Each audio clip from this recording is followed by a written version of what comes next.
नागपूर महाराष्ट्राची राजधानी उपराजधानी नागपूरमध्ये राष्ट्रीय स्वयंसेवक संघाचं मुख्यालय सुद्धा आहे।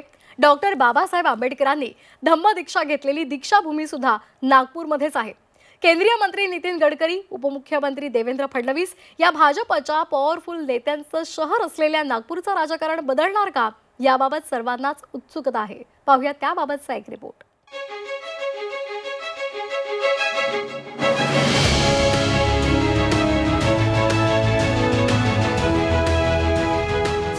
विधानसभा निवडणुकीत उपराजधानी नागपुरातलं राजकारण कूस बदलणार का याची उत्सुकता निर्माण झाली आहे। गडकरींचं नागपूर जसं ओळखलं जातं तसं फडणवीसांचं नागपूर अशी ही ओळख आहे। नागपुरातील 6 मतदारसंघांपैकी फडणवीसांचा एक मतदारसंघ असला तरी विधानसभा निवडणुकीत नागपूरच्या 6 मतदारसंघांचा निकाल काय लागतो याकडे सर्वांचं लक्ष लागलंय। नागपूर दक्षिण पश्चिम मतदारसंघात फडणवीसांना अनिल देशमुख आव्हान देण्याची शक्यता आहे। तसा सामना न झाल्यास काँग्रेस पुन्हा प्रफुल्ल गुडधे पाटलांना उमेदवारी देण्याची शक्यता आहे। नागपुरातील राजकीय जय पराजयाच्या प्रतिध्वनी संपूर्ण देशभर उमटत असतात। त्यातही उपमुख्यमंत्री देवेंद्र फडणवीस यांच्या नागपूर दक्षिण पश्चिम विधानसभा मतदारसंघातील लढत तर प्रतिष्ठेची। त्यामुळेच विरोधकी या मतदारसंघात त्यांच्या विरुद्ध चक्रव्यूह रचत आहे आणि देवेंद्र फडणवीसही त्याकरता सज्ज असून त्यांनी आपल्या मतदारसंघात कमालीचा असा आपला जनसंपर्क वाढवलेला आहे। पूर्व नागपूरमधून लढण्यासाठी काँग्रेसमध्ये इच्छुकांची भली मोठी रांग लागली आहे। संगीता तळमळे, पुरुषोत्तम हजारे आणि संधी मिळाली तर अभिजित वंजारी ही रिंगणात उतरू शकतात। राष्ट्रवादी अजित पवार गटाच्या आभा पांडे यांनी उमेदवारीवर दावा ठोकलाय। भाजपचा बालेकिल्ला असलेल्या पूर्व नागपूर मतदारसंघात कृष्णा खोपडे विजयाचा चौकार मारण्यासाठी सज्ज आहेत, पण तिथं भाजप शहराध्यक्ष बंटी कुकडे उमेदवारीसाठी इच्छुक आहेत।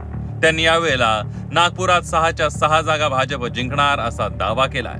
2014 मध्ये 6-0 भारतीय जनता पार्टी समोर होती। यावेळेस 2024 मध्ये पण 6-0 भारतीय जनता पक्ष समोर राहील। 6च्या 6ही सीटावर भारतीय जनता पार्टी लढेल। भारतीय जनता पक्षाचं कमळ हे निवडणूक चिन्ह असेल।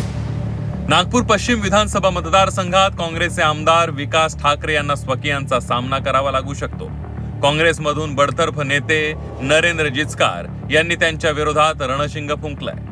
भाजप दयाशंकर तिवारी, नरेश बर्डे यांच्यापैकी कुणाच्या गळ्यात उमेदवारीची माळ टाकणार यावर मतदारसंघाचा निकाल स्पष्ट होणार आहे।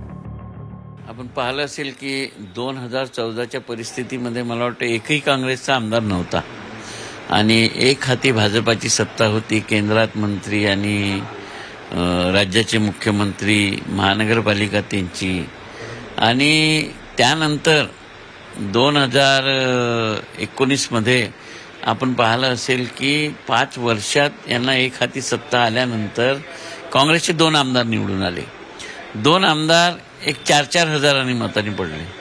जर 5 वर्षाचा यांचा कार्यकाळ जर जनतेला पसंत असता तर मग आम्ही लोक निवडून नसतो आलो आणि 2 आमदार म्हणजे यांचा 2014 पासून ग्राफ खाली चालला आहे।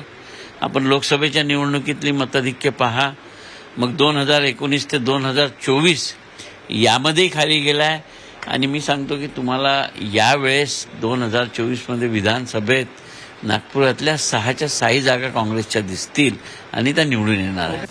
नागपूर मध्य मतदारसंघामध्ये भाजप विद्यमान आमदार विकास कुंभारे यांना चौथ्यांदा उमेदवारी न देता नवा चेहरा देणार असल्याची जोरदार चर्चा आहे। भाजपकडून आमदार प्रवीण दटके या मतदारसंघात जोरदार तयारीला लागली आहेत। मात्र भाजप हलबा समाजाशिवाय दुसरा उमेदवार देणार का हा खरा प्रश्न आहे। तर काँग्रेसकडून गेल्या वेळेस थोडक्यात पराभूत झालेले बंटी शेळके यांच्याशिवाय हलबा समाजाचे डॉक्टर नंदा पराते आणि रमेश पुणेकर शर्यतीत आहेत।